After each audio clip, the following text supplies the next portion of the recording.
हाँ, हम लोग परमात्मा को बातें पाते प्रेत बन जाते हैं, प्रेत के मार्ग में चले जाते हैं। क्यों? 9 बजे सो के उठना शुरू कर देते हैं, बिना दातुन मुखारी के जय सियाराम चाय पी लेते हैं। बैड टी उसका नाम ही सबसे गंदा चाय, बैड टी।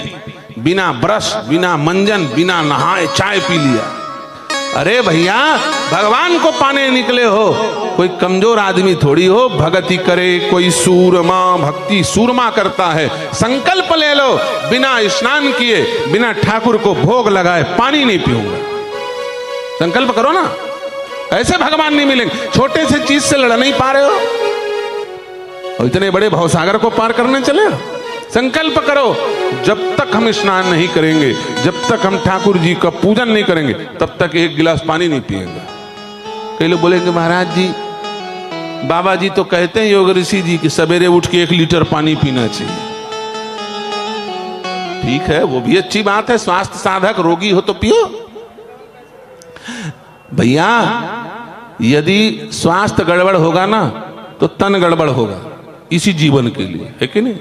लेकिन मौका चूक जाएगा तो जन्म जन्म गड़बड़ हो जाएगा। तुम्हें अनंत जन्म के बारे में सोचना है कि इस जन्म के बारे में आप जानो। ठीक है कि नहीं? बोलिए श्री सीता राम नाम भगवान की। वैसे उषा पान जो है ना, उससे कोई दोष नहीं होता, वो स्वास्थ्य के लिए है। लेकिन अब जबरदस्ती चाय पी रहे हैं, है कि नहीं? सवेरे चाय पी रहे, और कई लोग तो और भयंकर जहर पी जाते हैं, चाय पी जाते हैं, फुक्की और मारते हैं सुबह सुबह, है कि नहीं? हाँ, बड़ा गंदा आदत। कई लोग ऐसे हैं, हाँ, रगड़ के खैनी मुंह में डाल, 80-90 चुटकी डाल, क्या कहते हैं, हाँ, उसके बिना जय सियाराम, उनका दिनचर्या ही शुरू नहीं। जहर ही पी के दिन शुरू कर रहे हो तो दिन भर जहर ही जगह तो उगलोगे। अरे भैया, थोड़ा बहुत तो सुधार करना शुरू करना चाहिए, है ना?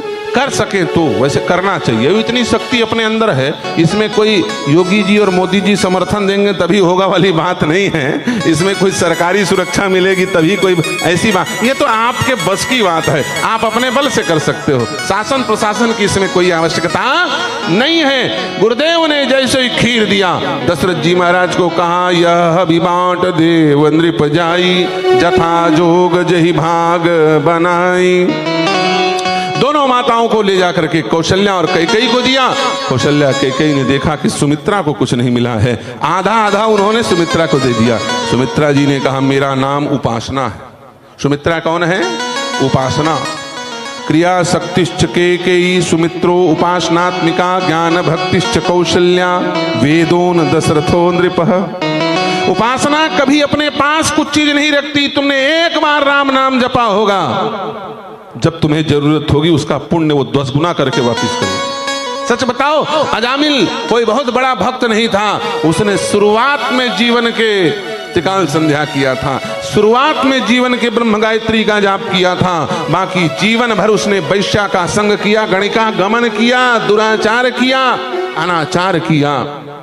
लेकिन मरते समय उसके मुख से एक बार नारायण निकला, 1000 गुना शक्ति लेकर के नारायण के पार्षद प्रकट हो गए और अजामिल का पतन अवरुद्ध हो गया, उत्थान हो गया, उत्कर्ष हो गया, भगवान के धाम जाने की पात्रता प्राप्त हो गई। यह है उपासना। इसलिए जीवन में 1 मिनट की ही क्यों ना हो, उपासना जरूर करो, है ना?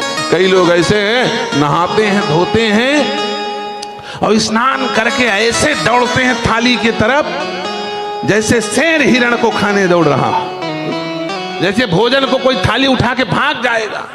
अरे भगवान के पास जाओ, नहा धो करके थोड़ा उन्हें अपना शकल तो दिखाओ कि कैसे दिख रहे हो, चंदन वंदन लगा लो, ठाकुर जी की धूप दीप आरती कर लो, कुछ तो कर लो दादा राम, है? कुछ तो करो भले मानुस, उन्हीं ने तो शरीर दिया है, वो भी नहीं करते। सीधा नहाओ धाओ और भोजन के दुश्मन पहुंच गए भोजन करने के लिए, है कि नहीं? ये परमात्मा के मार्ग पर चलते चलते बिना भोग लगाए भोजन किया तो प्रेत मिल जाएगा, याद रखना। भगवान के बिना भोग लगे प्रसाद नहीं पाना। बिना शुद्धिकरण ब्रह्मार्पणम ब्रह्म हविर ब्रह्माग्नो ब्रह्मणाहुतम ब्रह्मैव तेन गंतव्यम ब्रह्म कर्म समाधिना। मानसिक रूप से ठाकुर जी को भोग लगा दो, फिर उसे पाओ, देखना उससे परमात्मा की प्राप्ति का मार्ग प्रशस्त होगा।